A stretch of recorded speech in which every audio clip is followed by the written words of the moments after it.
বিশ্বকাপ 2026-এর সবচেয়ে বড় ম্যাচ কি তবে আজই? ফাইনালের আগে কি হতে যাচ্ছে আরও একটি ফাইনাল? একদিকে কিলিয়ান এমবাপ্পের ফ্রান্স, অপরদিকে লামিন ইয়ামালের স্পেন। দুই ইউরোপীয় পরাশক্তি, দুটি ভিন্ন ফুটবল দর্শন। তবে লক্ষ্য একটাই, ফুটবল বিশ্বকাপের ফাইনাল।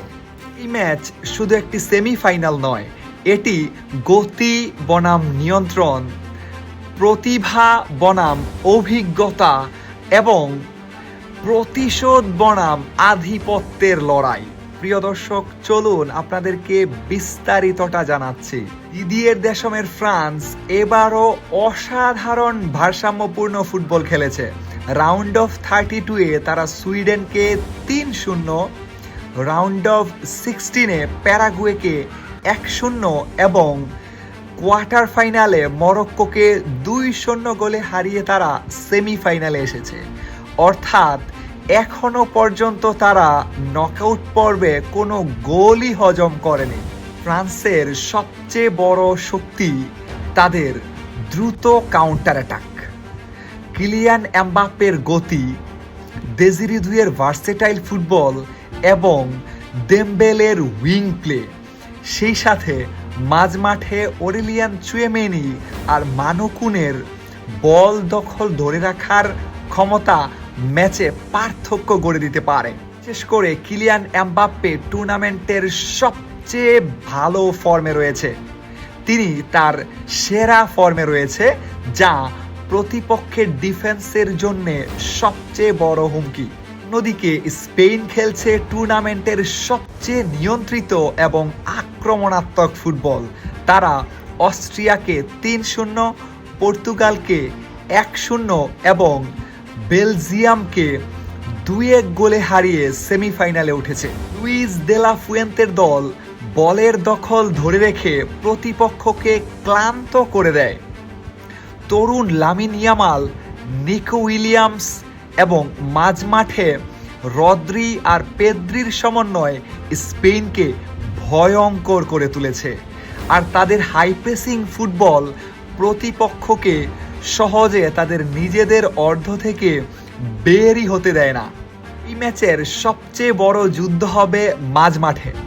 স্পেন চাইবে বলের দখল ধরে রেখে ম্যাচ নিয়ন্ত্রণ করতে, অপরদিকে স্পেনের বিপরীতে ফ্রান্স চাইবে বল দ্রুত কেড়ে নিয়ে কাউন্টার অ্যাটাকে উঠে আসার জন্য। দেশম ইতিমধ্যেই জানিয়েছেন, শুধু রক্ষণে বসে থাকলেই হবে না, স্পেনের বিপক্ষে মাঝমাঠ দখলের লড়াইটাও করতেই হবে। কারণ স্পেন নিজেদের সেরা ছন্দে থাকলে ম্যাচটা বের করে নিয়ে আসা খুবই কঠিন হবে।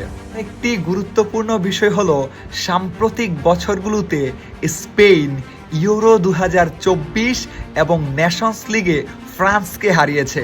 তাই এই ম্যাচ ফ্রান্সের জন্য প্রতিশোধেরও একটা বড় সুযোগ করে দিয়েছে। কাগজে কলমে এটি একটি 50-50 ম্যাচ, তবে অধিকাংশ বিশ্লেষকদের মতে ফ্রান্সের জয়ের সম্ভাবনা সামান্য বেশি।